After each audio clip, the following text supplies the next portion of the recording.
nous sommes à Saint-Denis dans les anciennes usines Christophe. Le lieu a été créé en 1875 et les derniers ateliers ont fermé en 2007. Alors Christophe, c'est une marque connue dans le monde entier pour les arts de la table et notamment l'argent. Aujourd'hui, ce qui nous intéresse, c'est l'artisanat. Nous allons voir deux artisans sur le site, un bronzier d'art et un fondeur. Aujourd'hui, c'est essentiellement aussi les plateaux de tournage qui occupent le lieu. Derrière moi, Sophie Davant en tournage. Donc suivez-nous.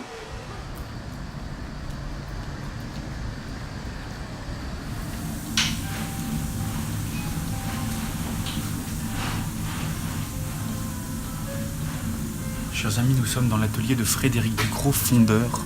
C'est ici que les pièces de métal et notamment de bronze sont fondues pour ensuite être expédiées à des artisans et des sculpteurs. Je suis arrivé en décembre 2003 à l'invitation d'un collègue qui était installé sur le site déjà.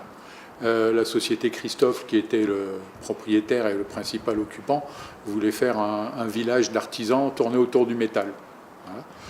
Donc le site a été vendu une première fois en 2007.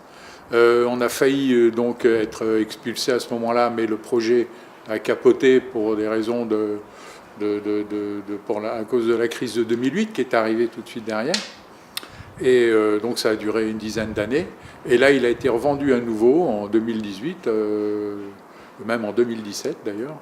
Et le nouveau propriétaire, lui, est bien décidé à faire les travaux. Et bon, on ne sait pas exactement ce qu'on va devenir. La mairie souhaiterait qu'on reste. La mairie et pleine commune souhaiteraient qu'on reste pendant les travaux et puis après. Et le propriétaire, lui, veut mettre tout le monde dehors pour faire les travaux sur la totalité du site en une seule fois. Donc voilà, on ne sait pas trop ce qu'on va devenir. Moi, pour ma part, je suis à 1 an de la retraite, mais je souhaite transmettre mon entreprise, mon activité. Donc c'est difficile dans ces conditions. Les conditions ne sont pas vraiment réunies pour trouver un successeur, quoi. C'est vrai que nous, si on s'en va, et notamment moi, si je m'en vais, je ne remonterai pas une entreprise, quoi. Ça va, tout mon savoir va être perdu. Je ne le transmettrai pas, quoi. Il y a de moins en moins de fondeurs. Bon, ça va devenir de plus en plus une niche. Hein. Au début du siècle, c'était une activité qui employait une quarantaine de milliers de personnes. C'était le deuxième poste à l'exportation de la France au début du siècle. Aujourd'hui, ça concerne quelques dizaines de salariés, autant d'entreprises, et ça va décrescendo, quoi.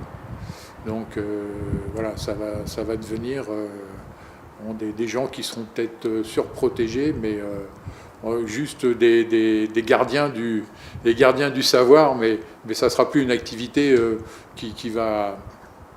qu'on pourra exercer pour en vivre, quoi, normalement.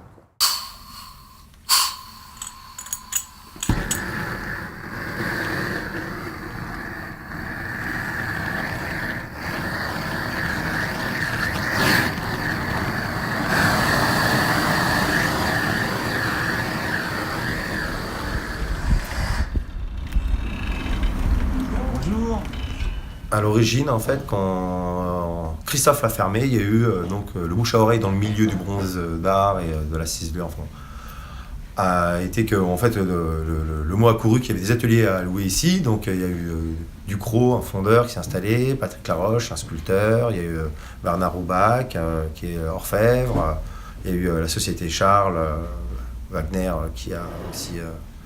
qui s'est installé ici, enfin, qui fait des luminaires en bronze. En fait, il y a une synergie qui s'est créée toute seule dans le milieu de l'artisanat d'art et surtout donc, de la sculpture aussi, sur ce lieu, quoi, du bronze.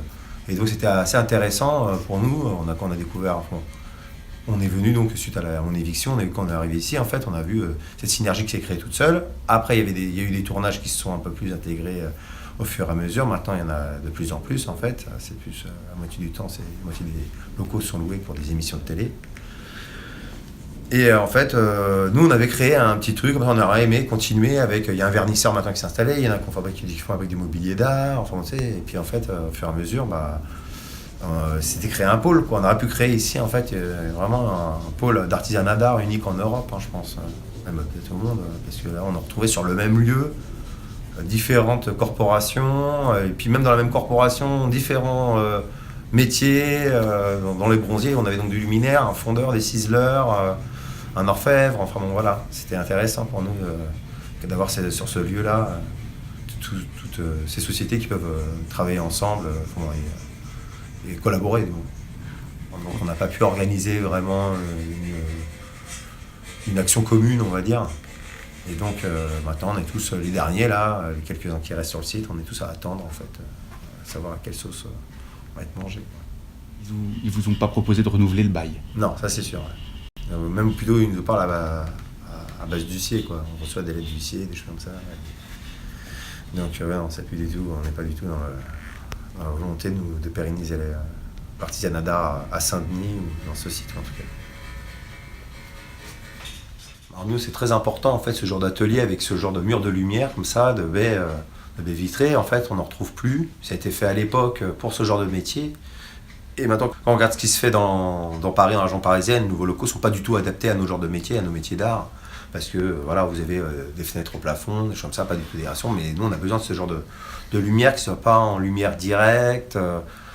Et avec voilà, là on a tout un mur qui nous éclaire et c'est très important pour la ciselure, pour le détail, pour la patine, la couleur, voilà. Il y avait vraiment un truc qui s'est été créé ici qui était intéressant pour tout le monde. Il y a aussi un bon vernisseur, Rafi, Darmarin, enfin bon, c'est dommage.